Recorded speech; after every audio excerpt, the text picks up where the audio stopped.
他守身如玉20年，只为把完整的自己交给暗恋已久的花花公子。终于在毕业这晚，微醺的男孩被他带回了家。德克斯已经躁动难耐，可他却激动地躲进卫生间，试图平复这剧烈的心跳。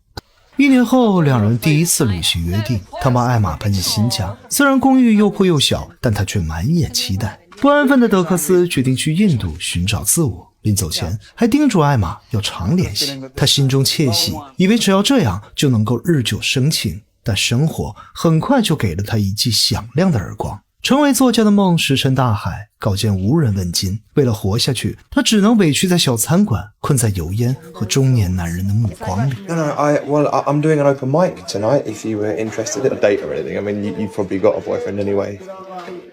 Ian, I'd love to come, but after work.I like to head home, comfort tea, weep. 激情被一点点消磨，高强度的生活压得他喘不过气。他打电话想话还没说完，电话就被挂断。他只能对着空话筒说出了那句 I miss you.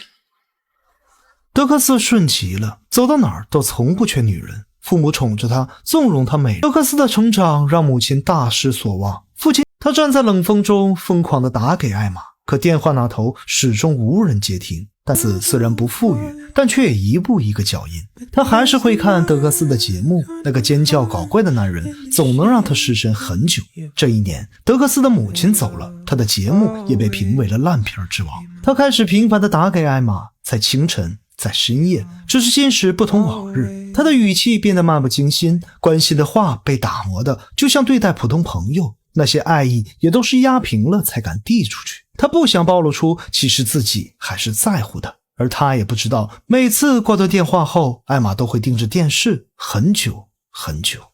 转眼3年，艾玛终于答应赴约了。他依旧帅气，只是谈吐间少了些真诚。他们坐下来，就像两个陌生人在面试彼此的生活。德克斯表示自己依旧顺风顺水，好事接连不断。反观艾玛的现状却显得很平淡，他不断抨击着艾玛的生活，试图证明自己还有优越感。可当得知艾玛已经和男友同居时，却亲手将她推开了。他也遗憾自己等了11年，却从未被坚定地选择过。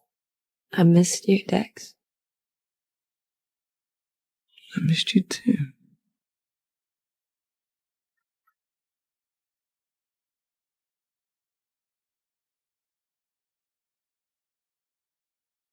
No more disappearing. Well, I won't if you will. 两人相视无言，默默地流下泪水。可事实已成定局，任谁都无法改变。他们只能祈求对方不要再从彼此的世界消失了。转眼就到了2001年的7月15日，德克斯当上了父亲。So snappy this morning. Just wanted to say you're a fine thing next to Mayhew. I love you very much. Okay, there you go. Lucky you. 所有的美好总是这样，开始误打误撞，结局猝不及防。艾玛用尽了所有力气，但最终还是差了一个路口，这一生都停在了去见他的路上。直到2008年，德克斯也没能从悲痛中完全走出来，整日浑浑噩噩，又是一个失去了他，一个从未真正拥有过他。 I hate today, 15th of July. I used to hate you too. Lit up with you.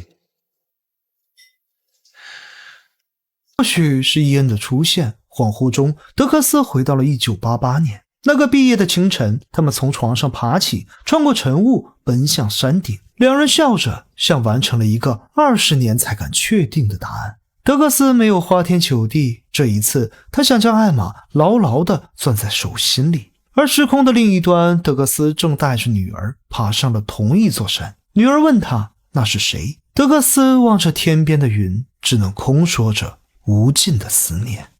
I don't want to get married to you. Definitely don't want to have your babies. Whatever happens tomorrow, we've had today. 这世上有一个最残忍的词，叫做兜兜转，已经悄无声息地被别人带走了。当你倾尽所有，却没有得到一个想要的结果，后悔吗？也不全是，因为那些年给的，从来都不是为了得到什么。我的付出是不需要回报的，如果有天我消失在你的世界里，你还能想起我，就当你还给我了吧。与你，我是唐叔，让我们下次再见。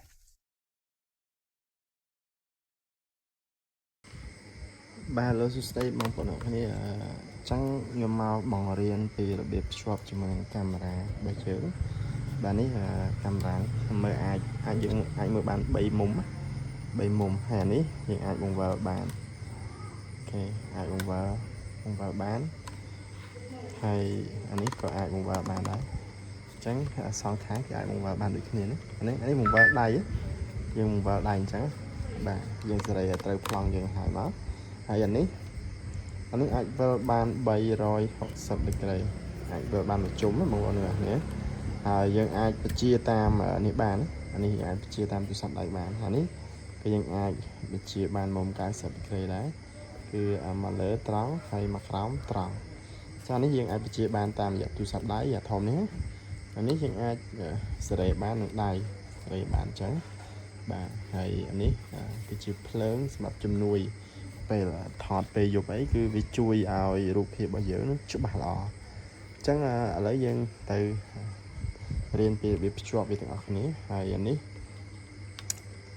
ខ្ញុំបរៀនអានេះគឺជាដូចសម្រាប់ដោតជាមួយនឹង power supply របស់យើងជាមួយ adapter ហើយអានេះសម្រាប់យើងប្រើខ្សែ Wi-Fi យើងប្រើនេះតែបើសិនជាយើងអត់ប្រើខ្សែទេយើងប្រើមួយ Wi-Fi បានដែរអត់អីទេវាមានអង្តែន2អញ្ចឹងអង្តែនវាចាប់បានឆ្ងាយវាមានអង្តែន2មកត្រាប់ហ្នឹងវាចាប់បានឆ្ងាយយើងមិនបាច់ប្រើខ្សែទេដោយសារយើងចំណាយលុយទិញទៀតអញ្ចឹងណាអញ្ចឹងយើងអត់ប្រើទេហើយទី3នេះអានេះគឺជាបេតុង reset អញ្ចឹងនៅពេលដែលយើងភ្លេចលេខកូដភ្លេចអីចូលយើងអាច reset វាបានណាយើងចុចវាជាប់មកវានឹង reset ហើយពេលយើងអត់ប្រើវាយើងបិទវាទុកទៅបាទវាគ្របវាទុកអញ្ចឹងណាអូខេអញ្ចឹងអានេះ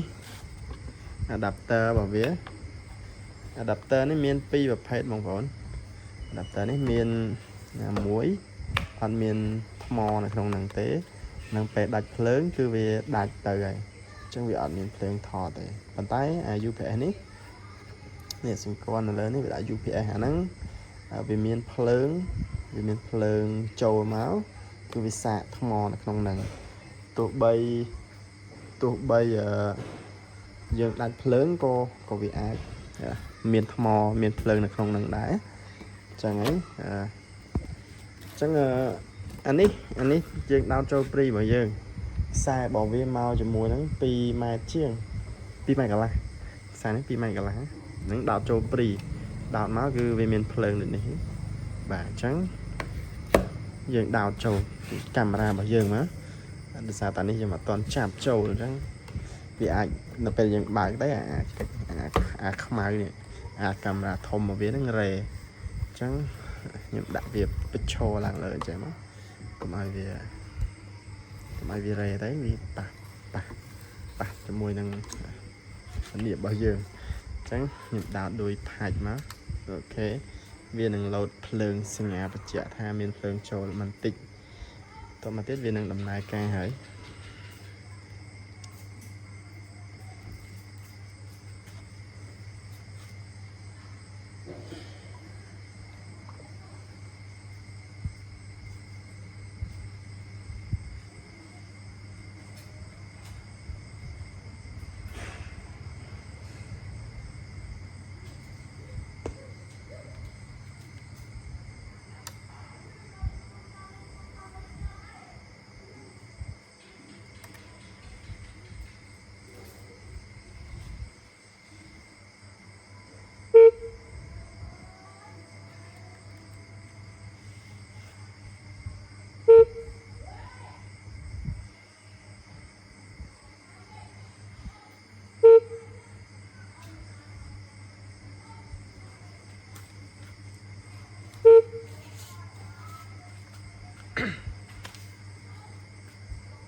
បានទៅពេលដែល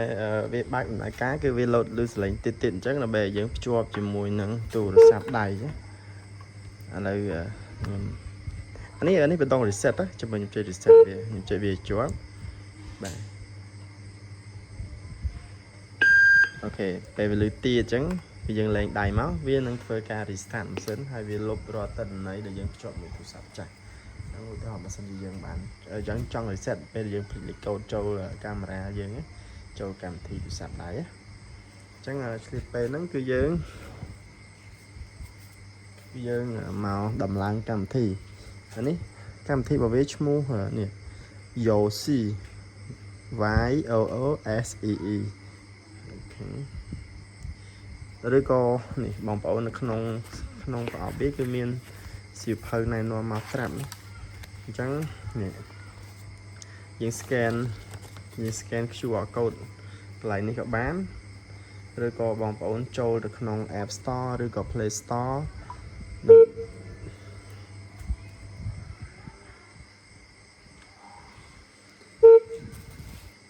នេះបងប្អូនអាចចូលទៅក្នុង Play Store និង App Store មានដូចគ្នាណាយើង search ចេះមកយើងវាយពាក្យ YOOSEE បាទវាយអញ្ចឹងក៏បានឧទាហរណ៍ថាបើសិនជាយើងសិភៅនេះបាត់ណាបើសិនយើងបាត់សិភៅឬក៏ទូរស័ព្ទយើង scan អត់កើតអញ្ចឹងយើងវាយកន្លែងហ្នឹងមកបាទហើយដោយសារតែខ្ញុំធ្លាប់តម្លើងអញ្ចឹងគេឲ្យយើងចុច update អញ្ចឹងយើង update វាមកបាទ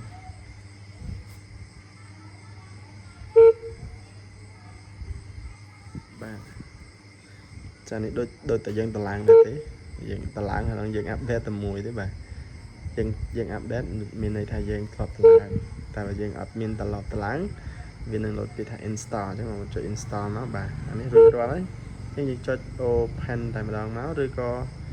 យើងមករកកម្មវិធីរបស់យើងដែលយើងបានតម្លើងនេះមកបាទហ្នឹងហើយយើងចុចបើកវាមក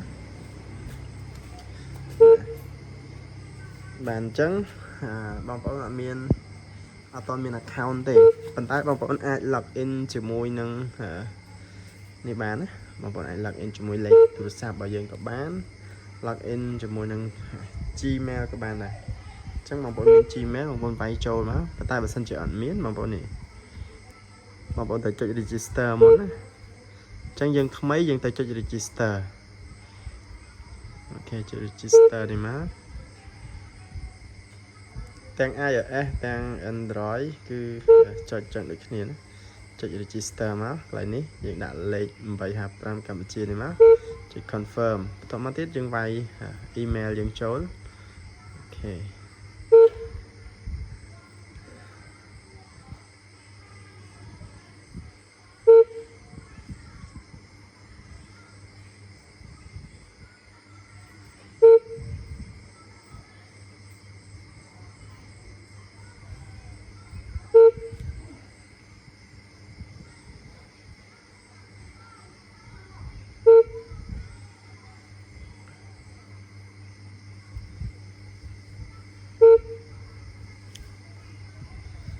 ចឹងនៅពេលដែលយើងវាយ Gmail យើងចូលហើយកន្លែងនេះខ្ញុំសូមបិទកន្លែង Gmail ហ្នឹងបាទយើងចុច next មកបាទចុច agree and continue អូខេបាទ Gmail នេះខ្ញុំធ្លាប់ភ្ជាប់ហើយអញ្ចឹងវាអត់ឲ្យទេបាទអធិស្ឋាន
ចឹងយើងវាយជាមួយនឹង Gmail របស់យើងចូលហើយជាស្រ័យផងកន្លែងនេះគឺខ្ញុំបិទហើយ Gmail ឯហ្នឹងបន្តមកយើងចុច next ហើយវានឹងផ្ញើលេខកូដ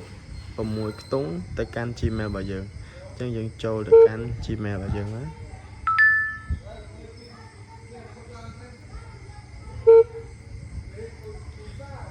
អញ្ចឹងវានឹងផ្ញើលេខកូដ6ខ្ទង់ចូលទៅកាន់ Gmail របស់យើងអញ្ចឹងយើងចូលទៅកាន់ Gmail ដែលយើងភ្ជាប់មិញមកបាទអូខេនៅខាងលើនេះគឺគេមានពាក្យថា account អញ្ចឹងនេះលេខកូដពណ៌ក្រហមនេះគឺជាងយកទៅវាយទៅ23 18 85បាទលេខកូដហ្នឹងគឺប្រើបានតែ30នាទីទេ23 18 85បាទបន្តមកទៀតកន្លែងនេះគឺឲ្យយើងដាក់ password យើងដាក់ចាប់ពី8ខ្ទង់អញ្ចឹងបងប្អូនដាក់លាយអក្សរតូចអក្សរធំលេខមកស្រេចតែបងប្អូនទេប៉ុន្តែអានេះខ្ញុំសូមបិទហើយដោយសារតែគណនីរបស់ខ្ញុំអញ្ចឹងណាអញ្ចឹងបន្ទាប់មកបងប្អូនចុចដានពីរនេះគឺយើងវាយដូចគ្នាណាហើយចុចដានបាទអញ្ចឹងកម្មវិធីរបស់យើងគឺចូលមកដល់ interface របស់វាហើយអញ្ចឹងបន្តមកទៀតរបៀបភ្ជាប់មួយកាមេរ៉ាគឺយើងចុចលើ scan នៅជាមួយសញ្ញាបូកនេះក៏បានសញ្ញាបូកនៅក្រោមនេះក៏បានដែរអញ្ចឹងយើងចុចបូកនេះមកអញ្ចឹងបន្តមកទៀតនេះបងប្អូនមើលនៅលើកាមេរ៉ារបស់យើងនៅលើកាមេរ៉ារបស់យើងគឺវាមាន QR code នេះគឺសម្រាប់ភ្ជាប់ជាមួយនឹង app អញ្ចឹងបងប្អូន scan មកបងប្អូនចុចសញ្ញាបូកលើ app មិញហើយបងប្អូនដាក់ឲ្យចំណាបាទវា scan ចូលហើយអញ្ចឹងនៅពេលដែលយើង scan រួចវានឹង load មួយទៀតគេឲ្យយើងគេបញ្ជាក់ប្រាប់យើងថាឲ្យយើងដោតដូចកាមេរ៉ាដោតដូចនេះដោតដូច power supply បន្តមកទៀតដោតចូលកាមេរ៉ាហើយនឹងដាក់ភ្ជាប់អីចឹងទៅណាតែដោយសារតែយើងអត់ទាន់ភ្ជាប់ទេដោយសារយើងនៅក្រោមភ្ជាប់ឲ្យហើយកុំឲ្យពិបាកឡើង scan អញ្ចឹងយើងចុចគ្រីសកន្លែងនេះមកចុច next បាទនេះវានឹងបញ្ជាក់ប្រាប់យើងថារងចាំការភ្ជាប់កាមេរ៉ាដោយលើពាក្យទូតនេះនៅពេលដែលកាមេរ៉ាលើសលេងទូតយើងលឺហើយយើងចុចគ្រីសកន្លែងនេះមកមានន័យថាខ្ញុំបានលឺសលេងទូតហើយអញ្ចឹងយើងចុច next ទៀតអូខេកន្លែងនេះវាឲ្យយើងចូល setting ដើម្បីបើកសិទ្ធចុចបើកមក allow បាទកន្លែងនេះគឺវាឲ្យយើងភ្ជាប់ជាមួយនឹង Wi-Fi អញ្ចឹងទូរស័ព្ទយើងជាប់ Wi-Fi ណាគឺវានឹងជាប់មួយ Wi-Fi នឹងដូចគ្នាណាបាទអានេះគឺ Wi-Fi ឈ្មោះនេះអញ្ចឹងខ្ញុំវាយ password កន្លែងនេះគឺ password របស់ Wi-Fi កន្លែង enter Wi-Fi password នេះយើងមើលឈ្មោះផងឈ្មោះអីបាទយើងវាយមកបាទតទៀតចុចគ្រីសហើយចុច next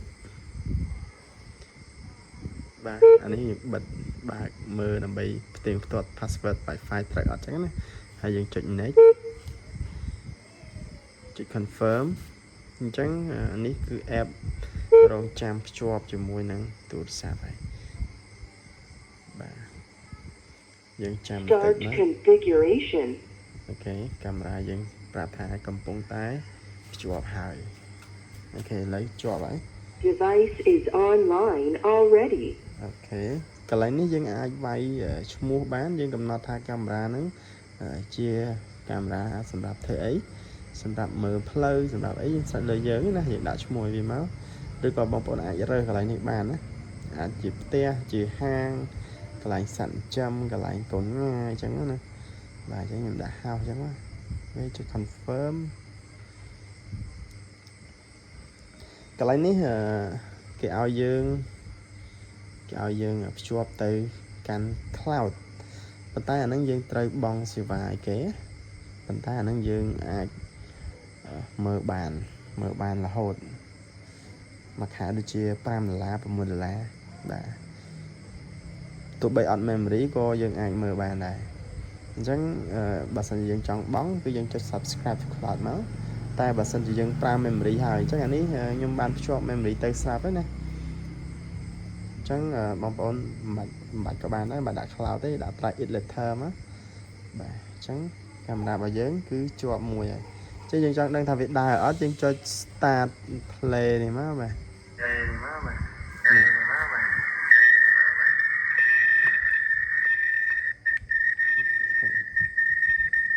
ថយសំឡេងបន្តិចដោយសារតែកាមេរ៉ារបស់យើងចាប់សលេងបានណាកាមេរ៉ារបស់យើងចាប់សលេងបានអញ្ចឹងវានឹងចាប់សលេងគេឃើញថាកម្រិតរូបភាពរបស់កាមេរ៉ាយើងគឺច្បាស់មែនតើច្បាស់ល្អបាទអានេះ PTZ នេះគឺយើងអាចសេរីនេះសេរីអាខ្មៅនេះណាអាកាមេរ៉ាកូលខ្មៅនេះណាយើងអាចសេរីឡើងចុះបាទឡើងចុះឆ្វេងស្ដាំបានអញ្ចឹងណាបាទហ្នឹងអូខេបាទយើងអាចសេរីបានវាអាចចេញពិចារណាដោយសារតែខ្ញុំដាក់វាពិចារណាដែរអូខេហ្នឹងចឹងរបៀបភ្ជាប់ងាយហើយបងប្អូនមានចម្ងល់អីអាចសួរបានណាបាទមានចម្ងល់កន្លែងណាអាចសួរបន្ថែមបានអញ្ចឹងអរគុណច្រើនជម្រាបលាបងប្អូនខ្ញុំនឹងចេញវីដេអូបន្តបន្ទាប់ដើម្បីបង្រៀនបងប្អូនពីរបៀបប្រើប្រាស់ផ្សេងទៀតអរគុណច្រើនជម្រាបលា